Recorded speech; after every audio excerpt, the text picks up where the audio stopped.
This is Deep Dive featuring Hudson Institute. And in today's edition, we're going to focus on a whole variety of issues, particularly with the anticipated meeting tomorrow between Israeli Prime Minister Benjamin Netanyahu and U.S. President Donald Trump at the White House.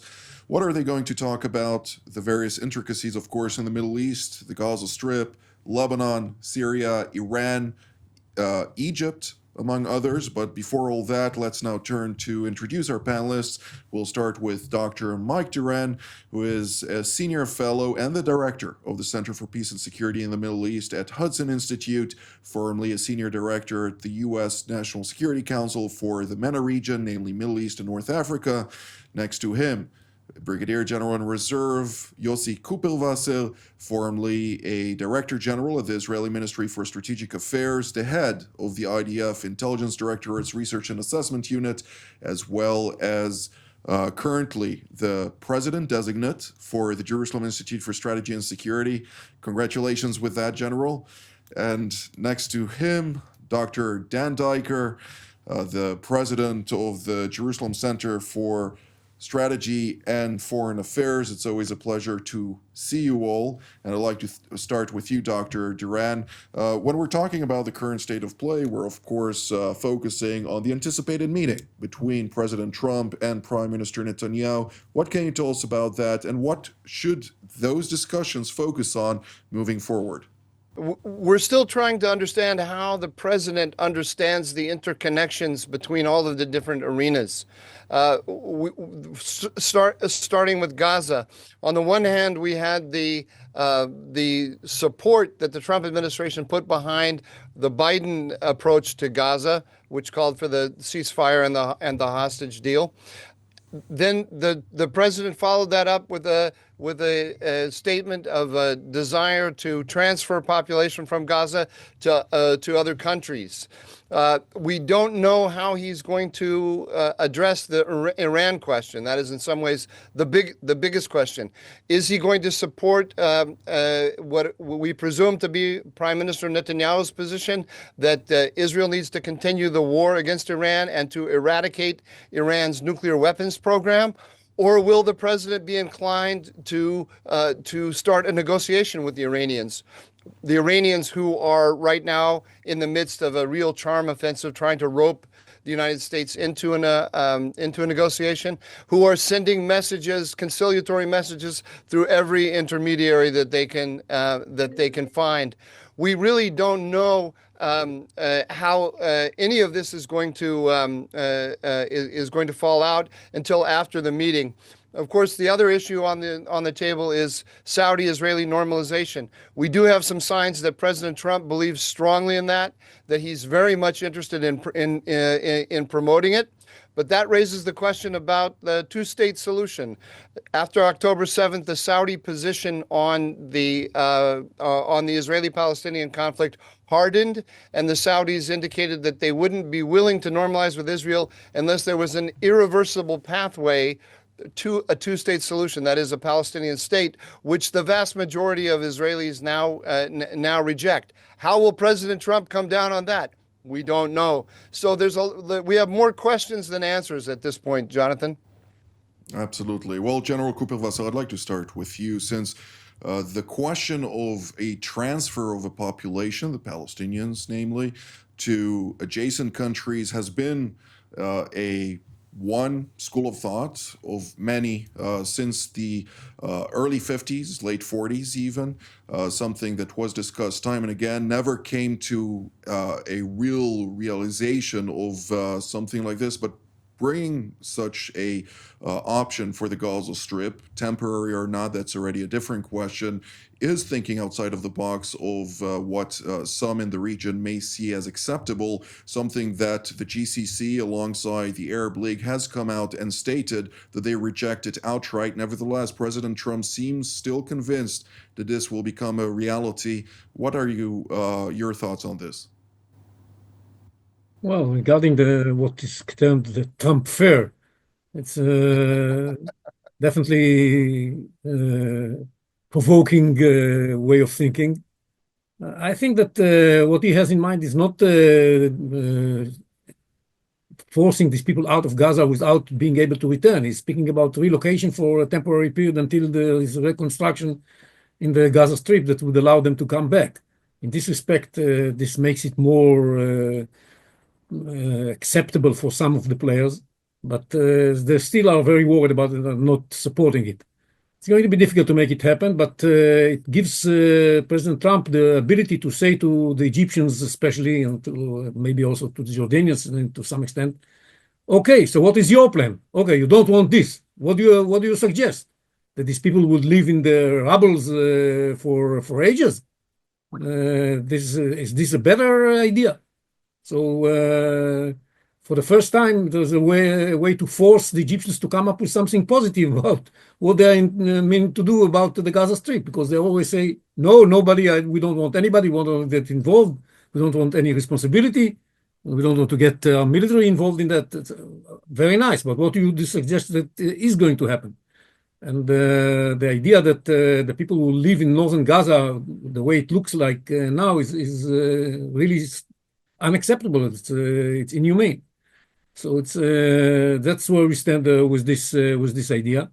And the point is that as long as it comes from President Trump and not from the Israelis, people have to look at it seriously. As long as it was coming from the Israelis in the beginning of right after the beginning of the war, there were some Israelis speaking about it, not necessarily from the right wing or from all walks of the Israeli politics. But this was, of course, rejected immediately. Now it deserves a serious attitude by the players in the Middle East, and we'll see what's going to happen. But I think coming back to what what Mike was saying, is important to see that on all topics there's wide agreement between Netanyahu and Trump. They don't start from fighting each other on the issues. There's a common understanding on most issues, with some disagreements that can be worked out. And it's a totally new way to start a conversation than the way we had to do it with the previous administration, where the gaps were wide and the agreements were small. And that's what we are going to witness tomorrow, that they will have to work out the small disagreements they have. The most important thing is going to be Iran, and that there's a wide agreement that Iran should not be allowed to have the capability to produce nuclear weapons, and that Iran is too close to having this capability, and maybe it has already the capability. So it has to be deprived from this capability.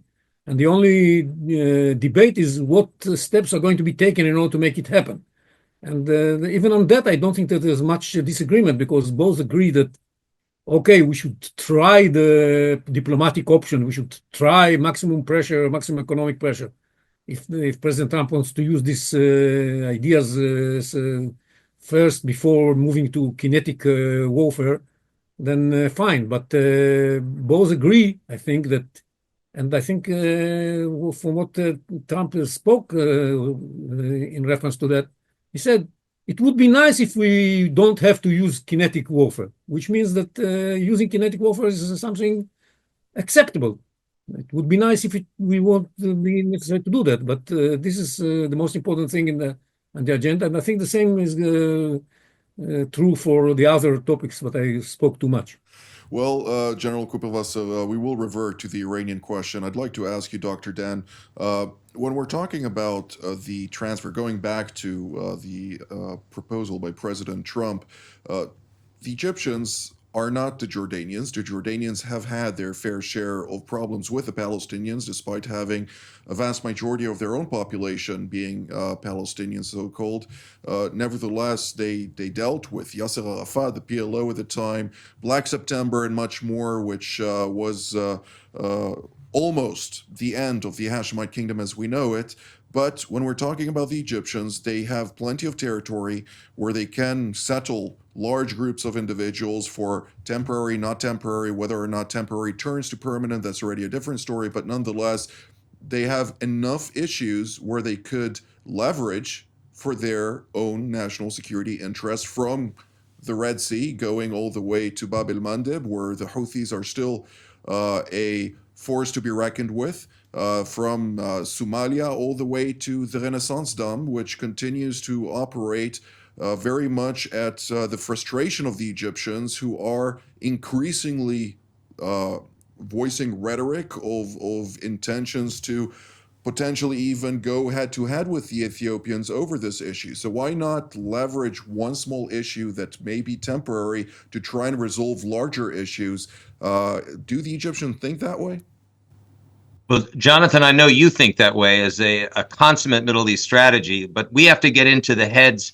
We have to get into the heads of the Jordanians and the Egyptians. And let me start out by saying what Trump has done, what President Trump has done in the first days of his second administration is nothing less than a lightning projection of American power, which if it does indicate a new Trump doctrine, it would really mean an unprecedented indication of American primacy and international power projection, completely reversing the policies of the Biden and previous Trump and previous Obama administrations in the Middle East. Please notice that Trump's out-of-the-box suggestion that Egypt and Jordan absorb Gazan refugees is a detonation of decades of understandings between the Arab world and the United States administrations over the Palestinian issue. This is a total destruction of the paradigm that U.S. and Arab leaderships have known and have essentially really represents the first time. Remember, in 1994, there was something called Gaza and Jericho First, which represented the beginnings of the failed Oslo experiment that was signed in 1993 and first operationalized with Gaza First, what was called in Hebrew Gaza Tchila, in Gaza Jericho Tchila, the Gaza and Jericho First, as part of the Oslo Accords. Now we have in 2025 Gaza First again, but with regard to relocating either temporarily or permanently those up to 2 million Gazans, while theoretically reconstructing Gaza, but not under Hamas. This is the major story in the Middle East. The earthquake that has been caused by the Trump declaration is tearing across the media, the peoples, and the politics of the Middle East. Can possibly create a confrontation between Jordan and Egypt. But we should remember the fact that President Trump has frozen foreign assistance, except for Egypt and Israel, sends a very, very firm cognitive message of influence and impact to all of the Arab allies of the United States in the Middle East, which basically says the United States is in charge. The United States is going to set a new agenda for the Middle East. And it very well may be that, notwithstanding Egyptian and Jordanian opposition to the plan, and it's very firm opposition to the plan, American financial, economic, and military assistance leverage could well force these two U.S. allies to take some of the Gazans, even temporarily. That would create a sea shift, a sea change in the whole paradigm of U.S. Middle East relations, and it has far-reaching implications for Israel, both on the positive side, but also possibly with Iranian provocation on the negative side. But clearly, we are witnessing the beginnings of what could be a major paradigm shift driven by America. Power projection in the Middle East, in contradistinction to what has happened under the Biden and Obama administrations. Absolutely. Well, Dr. Duran, naturally, when we're looking at the broader composition of the Middle East right now, the Iranians are hurting. Nonetheless, they are eager to somehow revitalize their capabilities and keep going. As the Iranian President Masoud Pezeshkian said earlier today during a tour of one of the so-called defense industries of the IRGC. But when we're really looking closely at what the Iranians are able to do, they don't really have 2 feet to stand on, do they? No, they don't. I mean, they're naked before Israeli power. Their number one problem from a military point of view is that they have no defenses for their critical national infrastructure, including their nuclear program. So they really want to buy time. But we have to remember the Iranians are masters at buying time. They're really very, very good at it. When I was in the White House in 2006, they launched a charm offensive like the one they're launching right now, where we at that time we were moving the nuclear file from the IAEA to the Security Council, and they didn't want that to happen. And everyone and their brother came to us to tell us that if we would just sit down in bilateral negotiations with the Iranians, everything was soluble, everything. And when I say everyone and their brother, I mean anyone who had normal relations with the Iranians and relations with us. So Iraqi Shiites, Kurds from Iraq, Lebanese, any number of Europeans, the Swiss who are protecting power in Tehran, and many others, all sending basically the same message. There were variations on it, which were tailored to the interlocutor that the Iranians were talking to. But the big gist was, if we sit down and talk to them, everything is soluble. The Iranians understand that President Trump campaigned on peace through strength. And so they want to try to tell him, well, you can prove your peace, you can realize your peace aspirations with us by sitting down and talking to us. I will be very surprised if there isn't a really spirited debate inside the Trump administration about whether to pursue some of these overtures by the Iranians. Absolutely. Well, General Kupel-Vasil, the Director General of the Defense Ministry here in Tel Aviv, has been tapped as the next IDF Chief of General Staff, namely Major General in Reserve Eyal Zamir, a very competent man, served already as Deputy Chief of Staff, as Commander of Southern Command, as the Military Secretary of Prime Minister Benjamin Netanyahu himself. And if we look at the various statements he has made, he highlighted on a couple of occasions, including just last month, following the signing of the cessation of hostilities in the Gaza Strip as well as in Lebanon, that the war against Iran is still raging. So how do we see his new appointment, expected to be ratified next month, as a continuation of this war against the Iranians? Well, the war against Iran continues, but in a very different way than it was fought during 2024. And worse, in 2024, we were attacked by the Iranian proxies from all around Israel. Now the capabilities of these proxies to wage war against us are very limited. And we have a ceasefire in Gaza, we have a ceasefire in Lebanon. The Houthis are not fighting anymore, definitely not against Israel. Maybe they keep harassing the shipping routes in the Red Sea, but not directly towards Israel. The Iraqi militias have declared that they put an end to their involvement in this war. And Assad fell and was replaced by Ahmad Shara. That's where we stand today. So fighting Iran today means going after the Iranian nuclear capabilities. That's what he means, and this is going to be the main mission of the IDF in the coming year. That doesn't mean that we stopped fighting against the Iranian proxies in a much lower intensity elsewhere. We still fight against the Iranian proxies in the Judea and Samaria area. We have even to intensify our activities over there because this is more troubling now than it used to be before. And we launched a big operation in the northern Samaria area. And we still fight against Hezbollah from time to time when they breach the agreement and try to reorganize and regroup. And we still carry out operations in Gaza, and we might resume the war if the conditions justify it. I'm quite under the impression that it's going to be very difficult to resume the war in Gaza. Trump doesn't want it. Hamas is not going to give us an excuse. And even from the point of view of how long can you have the reservists in duty, the manpower problem is also important, and all of that combined put it politically we have to continue war fighting, but from all other aspects it's going to be very difficult to do that.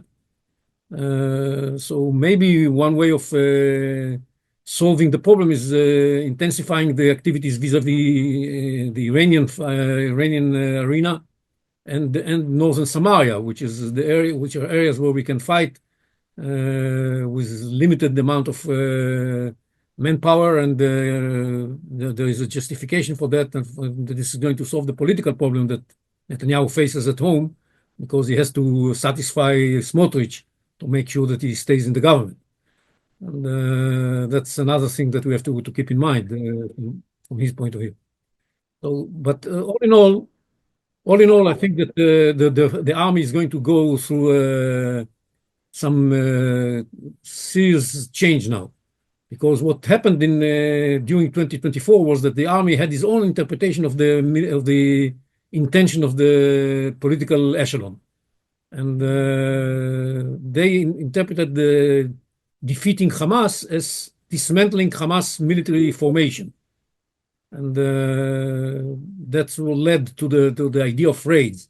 I don't think Zamir, as chief of staff, is going to adhere to this interpretation of the intention of the political echelon, and if the opportunity is given to him, he's going to go after defeating Hamas from the military and the civilian rule points of view, and this is going to be a different way of action. It's important to note, of course, that President Trump had provided, when he still was the designate, a assurance to Prime Minister Netanyahu and Israel that if the negotiations for phase 2 or 3 fail along the way, Israel will be granted the freedom in order to relaunch the war against Hamas in the Gaza Strip. Namely, to restart this war will be very difficult, as you pointed out, justifiably so, but nonetheless, Hamas cannot rule in the day after, and that will be a very challenging reality to implement, so to speak. But Dr. Diker, we don't have very much time left, and I'd like still to hear your 2 cents on the northern Samaria district, where fighting is intensifying day by day. Now we're seeing also quite significant airstrikes targeting various terror operatives, particularly affiliated to the Islamist Hamas, as well as the Iranian proxy Palestinian Islamic Jihad. What can you tell us about that?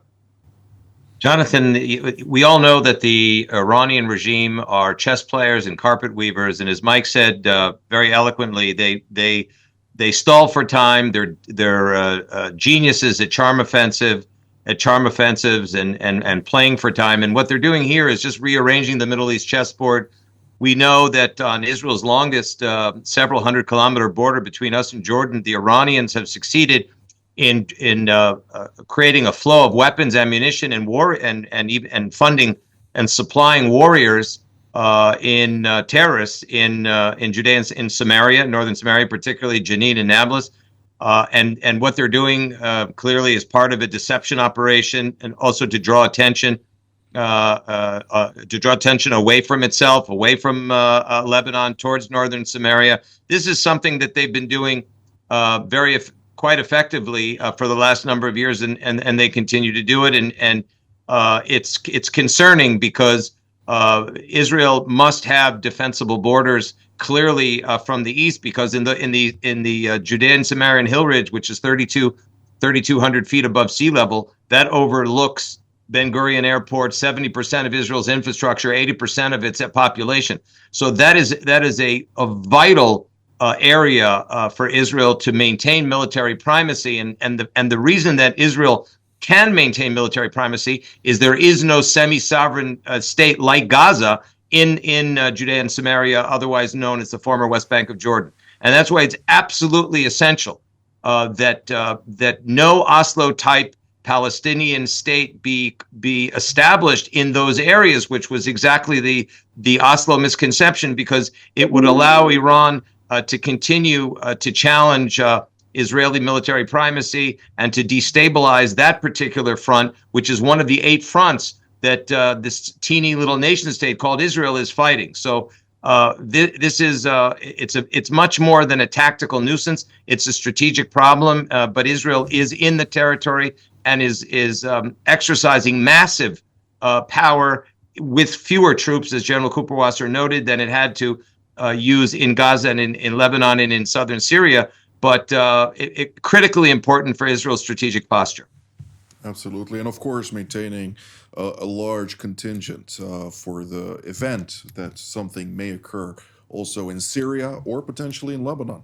Those 2 points need to be erased. But nonetheless, Dr. Duran, we don't have time for anything other than a sentence and a half from you. Go ahead. In the Middle East, everything is connected to everything else, Jonathan. If we want to dismantle Hamas as a political governing unit in Gaza, then we need people to go in on the ground and rule it. Who's going to do that? Are the Israelis going to do that? If not the Israelis, are the Saudis or the Emiratis going to do that? Are they going to support it? If the Saudis and Emiratis do it now, they come up against Iran. Iran doesn't want to see that happen, and they don't want to be threatened by Iran. If we start from a position of power against Iran, we create a whole new climate, and that is by dismantling Iran's nuclear program and showing the whole region that Iran has been defanged and defeated. That makes everything else easier in the region. This is all the time that we have for today. I'd like to immediately thank Dr. Dan Diker, General Yossi Cooperwasser, and Dr. Mike Duran for all of your insights. And I'd like to thank all of you at home as well. Until our next edition of Deep Dive featuring Hudson Institute, from here in Jerusalem, wishing you a good day.